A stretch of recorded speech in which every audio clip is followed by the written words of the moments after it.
Hi hello welcome to mega nine TV. ఈరోజు మనతో పాటు డర్టీ హరి ఉన్నారు. So sorry to say this but Shravan Reddy so daring ఉండాలి, కొన్ని క్యారెక్టర్స్ని వాటిని యాక్సెప్ట్ చేయాలి అంటే సో ఆ డేర్తో శ్రవణ్ రెడ్డి దూసుకెళ్తున్నారని చెప్పుకోవాలి. మరి అగధ గురించి శ్రవణ్ రెడ్డి మాటలు అడిగి తెలుసుకుందాం. Hi Shravan. So dirty Hari కానీ, మంగళవారంలో కానీ, ఇప్పుడు అగధ కానీ, సో ఇలాంటి క్యారెక్టర్స్ యాక్సెప్ట్ చేయాలంటే చాలా డేర్ కావాలి. సో ఇప్పుడు రాజుగారిని అడిగితే నిజంగానే ఆ డేర్ ఉన్న పర్సన్ అని రాజుగారి నోటి నుంచి వచ్చింది. సో ఈ క్యారెక్టర్ సెలెక్షన్ అనేది మీ నుంచి ఎలా? ఆనెస్ట్‌గా చెప్పాలంటే ఇనిషియల్ లెవెల్ ఆఫ్ కెరియర్‌లో నేను హిందీలో చేసేంత పని చేశాను. అదొక డిఫరెంట్ మార్కెట్. దాంట్లో ఉన్న ఆపర్చునిటీస్ అది వేరేలాంటి ఆపర్చునిటీస్. తెలుగులో ఎప్పుడైతే ఫస్ట్ ఫిల్మ్ రాజుగారితోని చేశానో మనం ఎంత ప్లాన్ చేసినా కూడా అంటారు కదా! You can't plan your first film అని. సో, అలాగే 'డర్టీ హరి' అలా అనిపించింది. అండ్ నేను పెద్దగా ఎప్పుడు ఇలాంటి సినిమా చేయాలి, అలాంటి సినిమా చేయాలి అని నాకు ఒక ఫేవరెట్ జానర్స్ ఇప్పుడు ఉన్నాయి, అప్పుడు ఉంటాయి. కానీ మనం ప్లాన్ చేసుకోలేం. ప్రాక్టికల్ అని చెప్తాను. నేనేదో పెద్ద ప్లాన్ చేసి దీనికి గట్స్ కావాలి అని కాదు. యాక్టర్ అయిదామని వచ్చాము. ఇదొక వాలటైల్ డైనమిక్ బిజినెస్. ఏదొచ్చినా దాంట్లో బెస్ట్ ప్రూవ్ చేసుకోవడానికి ప్రయత్నం చేయాలి. కొద్దో గొప్పో ప్లానింగ్ మైండ్‌లో మనకు నడుస్తూ ఉంటుంది. బట్ వచ్చినప్పుడు మనం దాన్ని చేయగలుగుతామా లేదా అనేది ఒకటే ఆలోచించగలుగుతాను నేను. అండ్ ప్లేట్‌లో ఎన్ని ఆప్షన్స్ ఉన్నాయో దాంట్లో we try to choose. So, film maker ఉండనివ్వండి, స్టోరీ ఉండనివ్వండి, నాకున్న అండర్‌స్టాండింగ్‌లో నాకిది మంచి చేయగలుగుతానని తెలుసు. ఒక్కొక్కసారి ఏమైందంటే మంచి చేస్తే ఆటోమేటిక్‌గా దాని ప్రకారం ఆపర్చునిటీస్ వస్తూ ఉంటాయి. If I can direct and produce maybe నేను ఇంకా వేరే సబ్జెక్ట్స్ కూడా చేసేవాడిని, వేరే జానర్స్ చేసేవాడిని. Many things I could have done. But అది కూడా చేస్తాను ఎప్పుడో ఒకసారి. That's different. బట్ ఉన్న ఆపర్చునిటీస్తోని ఐ వుడ్ లైక్ ఇంకోటి పర్ఫార్మెన్స్ ఓరియెంటెడ్ అంటే రిస్క్ టేకింగ్ అని మీరు ఇందాక అన్నారు. ఇండస్ట్రీ ఇప్పుడు ఉన్న యూనో టేస్ట్ ఆఫ్ ఆడియన్స్ ఎంత అయితే ఎక్స్పోజర్ ఉందో ఆడియన్స్కి దే వుడ్ లవ్ ఇట్. ఒక్కొక్కసారి యూనో మూతి మీద పడతాము. But it's okay. ఎందుకంటే సేఫ్ ప్లే చేసి ఏదో అలా గుంపులో గోవిందంలో ఉండే బదులు అలాంటి ఫిల్మ్ మేకర్స్ డిఫరెంట్ సబ్జెక్ట్స్ తీసుకొని వచ్చినప్పుడు if I would always try my best to be open about it. Genre fixations నాకు లేవు. నాకు అలాంటి యాక్టర్ కావాలని కూడా లేదు నాకు. I want keep doing different genres and challenge my own self. So I don't even see నేను దాన్ని రిస్క్ లాగా కూడా చూడను నిజం చెప్పాలి అంటే. ఎందుకంటే మన ట్రెడిషనల్ అలవాటు అయిపోయింది, ఇలాంటి ఫిల్మ్స్ ఇలాంటి యాక్టర్స్ ఇలా హీరో అయిదామంటే ఇలా చేస్తారు అని.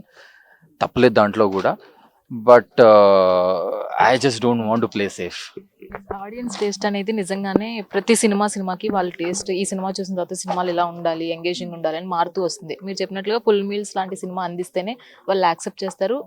ఆ యాక్సెప్ట్ విషయంలో మీరు చూస్ చేసుకున్న క్యారెక్టర్ ఏదైతే ఉందో అగదాలో, సో నిజంగానే అంటే ట్రైలర్లో ఒక షార్ట్ కనిపించింది, అంతమంది ముందు అలా యాక్ట్ చేయాలంటే సో నిజంగానే ధైర్యం కావాలి. సో అంటే మీరు ఎలా ప్రిపేర్ అవ్వగలిగారు దానికి? ఆనెస్ట్గా పెద్ద ప్లాన్ కూడా లేకుండే ఆ షార్ట్. స్క్రిప్ట్లో మరీ డీటెయిల్గా అది లేకుండే. ఒక రఫ్గా ఒక జర్నీ తెలుసు, మిగతాది అన్నీ తెలుసు. రాజుగారి స్టైల్ ప్రకారం కూడా ఒక్కొక్కసారి తను మార్నింగ్ లేచి రాస్తూనే ఉంటారు. రాసేసిండ్రు, అంత అయిపోయింది, లాక్ అయిపోయింది, కానీ మళ్ళీ దాంతో వెళ్తూ ఉంటారు. తను అన్నారు బ్రహ్మముత్తంలో రాస్తూ ఉన్నాను ఈ ఫిల్మ్కి స్పెషల్లీ అని. ఏమైనా థాట్స్ వచ్చినా కొద్దీ సెట్ మీదకి రాగానే తను మళ్ళీ షేర్ చేసుకుంటూ ఉంటారు. సో దాంట్లో తనకు అనిపించింది లెట్స్ గో ఆల్ అవుట్ ఆరాధన్ గురించి. ఎందుకంటే జెన్యున్గా రియల్ లైఫ్లో ఇది ఇలాగే జరుగుద్ది, నాకు ఇది చేస్తే ఎలా అనిపిస్తుందని నా కంఫర్ట్ అడిగారు. నేను ఓకే సార్ అన్న. అంటే నేను మళ్ళీ అడిగాను, ఇట్లా చేస్తారా సార్ అన్న. నేను దానికి జనరల్గా తను అన్నాక అది ఇంకా ఒక 4-5-10 డేస్ తర్వాత సీన్ ఉండే నాకు ఇలా అనిపిస్తుంది, దాని ఎఫెక్ట్ ఫ్యాంటాస్టిక్ ఉంటుంది అని నాకు అనిపిస్తుంది విజువల్లీ. నువ్వు కంఫర్టబుల్ అన్నట్టు పెద్దగా I will make it very aesthetic రా అది అన్నాడు. అయితే నేను ఓకే అనేసాను. నేను పెద్ద ఆలోచించలేదు, ఎందుకంటే చెప్పినప్పుడు ఆ మీటర్లో నాకు ఏమైనా కూర్చున్నట్టయితే అనిపించింది. దాని తర్వాత జనరల్గా చూస్తుంటే ఐ రెడ్ అబౌట్ ఇట్. ఇది రియల్ ప్రాక్టీసెస్లో ఇలాంటివి చేస్తూ ఉంటారు, దానికి కొన్ని రీజన్స్ కూడా ఉన్నాయి. మీరు అనుకుంటే అది పెద్ద సినిమాలో పెద్ద సీన్ కాదు, it's just very passing small things give big impact కదా. సో అది చేశాను. అది నేను పెద్ద ఆలోచించలేదు దాని గురించి. పెద్ద it's not pre planned thing.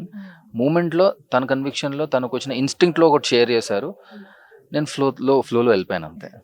Shravan Reddy చేస్తున్న కొన్ని క్యారెక్టర్స్ అయినా కానీ టెలివిజన్ ఎక్స్పీరియన్స్ ఉంది అండ్ ఇప్పుడు బిగ్ స్క్రీన్ ఎక్స్పీరియన్స్ ఉంది. సో వీటిల్లో కానీ ఏదైనా ఆర్టిస్ట్ని గుర్తుపట్టినప్పుడు ఏదర్ హీరోగా చూసినప్పుడు ప్రైజ్ చేయడమో, లేదా విలన్‌గా చూసినప్పుడు భయపడ్డమో ఇలాంటివి జరిగితే ఖచ్చితంగా ఆ యాక్టర్‌కి మంచి ఫ్యూచర్ ఉంటదనేది ఒక మిత్. సో, మీరు ఎంతవరకు నమ్ముతారు దాన్ని? డెఫినెట్గా ఎంత పెద్ద లైన్ ఆఫ్ వర్క్ ఉన్నా, టైమ్ ఇమ్మోర్టల్ నుంచి తీసుకోండి, ఎనీ ఇండస్ట్రీ నుంచి తీసుకోండి, గుర్తుండేవి కొన్నే. వాళ్ళ ఐడెంటిటీ అనేది ఈదర్ 1-2 ఫిల్మ్సే ఉంటాయి మోస్ట్ లైక్డ్. ఒక చిన్న ఫ్రేమ్ ఉండొచ్చు, ఒక చిన్న జెస్చర్ ఉండొచ్చు, లేదా ఇట్స్ మేబీ ఒక 5-10 సెకండ్స్ గుర్తుంటాయి. సో ఇట్ డస్, ఎందుకంటే విజువల్ ఇంపాక్ట్, విజువల్ మీడియం కదా, మనం ఎన్ని చేసినా కొన్ని కొన్ని చిన్న చిన్న డైలాగ్స్ అది it does make a difference. So I hope Agada gives me some of those frames and scenes are where people will remember. And yeah, Telugu industry పైన శ్రావణ్ రెడ్డి ఒపీనియన్ ఏంటి? నా ఒపీనియన్ ఏంటిదబ్బా తెలుగు ఇండస్ట్రీ మీద, it is like the industry. ఇప్పుడు మనకి మన Indian సినిమాలో మనం ఒక రకంగా లీడ్ చేస్తున్నాము ఇన్ టర్మ్స్ ఆఫ్ కమర్షియల్ స్పేస్లో అయితే డెఫినెట్గా లీడ్ చేస్తున్నాము. Everyone is looking up at us. So which is good. సరే, ఇప్పుడు బాలీవుడ్కి కొంచెం అటు ఇటు అది అందరికీ ట్రాన్సిషనల్ స్టేజ్ వస్తుంది, మనకుండే స్టేజెస్ మనకుండే. నేనైతే ఎప్పుడైనా కాలచక్రం అని అనుకుంటాం, ఏదైనా కూడా టేస్ట్ చేంజ్ అయితే. ఇంకోటి ఏంటంటే తిన్నాక తిన్నాక తిన్నాక దానికి కొత్తది కావాలి వాళ్ళకి. ఇప్పుడు మన టేస్ట్ అందరికీ నచ్చుతుంది. సో ఐ హోప్ మనం దీన్ని ఎక్కువ లాంగ్ టైం పీరియడ్కి సస్టైన్ చేస్తూ కమర్షియల్ వయబిలిటీ వాల్యుబుల్ గా నిల్చుంటూ కమర్షియల్ ఫిల్మ్స్లో యాజ్ దాంట్లో ఎంత కాంటెంట్ మిక్స్ చేస్తే ఇంకా మంచిగా ఉంటుంది. సో విచ్ వీఆర్ ట్రయింగ్, కొంతమంది ఫిల్మ్ మేకర్స్ ట్రై చేస్తుంటారు, which is good. I mean అలా ఇంకా అవుతుంది and we will have a long run అని నేను హోప్ చేస్తున్నాను. కామాక్షితో ఒక సీన్ ఉంది, యాక్షన్ సీక్వెన్స్, దాన్ని రోప్ వేసి. సో మీకు రోప్ వేస్తుంటే ఎదుటిన్న వ్యక్తికి కూడా మీరే రోప్ వేసినట్టున్నారు. సో యాక్షన్ సీక్వెన్సెస్ వచ్చేటప్పటికి సో మెన్తో మెన్ పోటీ పడడం వేరు, బట్ మెన్ టు ఉమెన్ అనేది డిఫరెంట్గా ఉంటుంది కదా. సో మీ ఇద్దరికి యాక్షన్ సీక్వెన్సెస్ ఉన్నాయా? ఉంటే మీ ఇద్దరి మధ్య రోపు ఇలా మెడకు వేసి లాగుతారు కదా. సో అంటే ఒక టైప్ ఆఫ్ యాక్షన్ సీక్వెన్సే కదా ఒక. సో యాక్షన్ సీక్వెన్సెస్ మీ ఇద్దరి మధ్య ఈ మూవీలో ఎంతవరకు ఉంటాయి?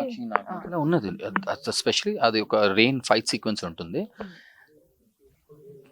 టిపికల్ కాదు, ఎందుకంటే ఎంతగానో ఒక డివైన్ టచ్ ఉంది సినిమాలో, సూపర్స్టిషన్ ఉంది దీంట్లో, హారర్ ఎలిమెంట్ అండర్లైన్లో నడుస్తూ ఉంటుంది, మిథికల్ కూడా ఇది.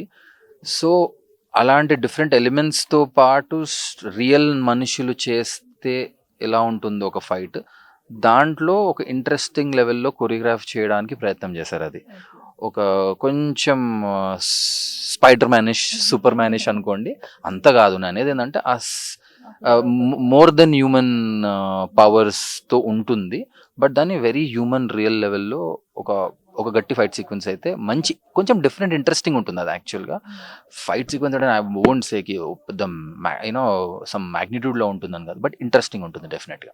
ఒక సినిమాతో ట్రావెల్ చేసేటప్పుడు సో అంటే మనం ఎక్కువగా దాని గురించి ఆలోచిస్తూ ఉంటాం కాబట్టి, సో దాని గురించి అంటే ఇప్పుడు హారర్ సినిమా ఇలాంటి ఫిక్షనల్ ఎలిమెంట్స్తో పాటు అది ఎక్స్పీరియన్స్ చేస్తూ ఉంటారు కాబట్టి ఆన్ ద సెట్స్లో అన్ని, మీకు ఎప్పుడైనా అలాగా భయం అనిపించిన మూమెంట్స్ ఏమైనా ఉన్నాయా?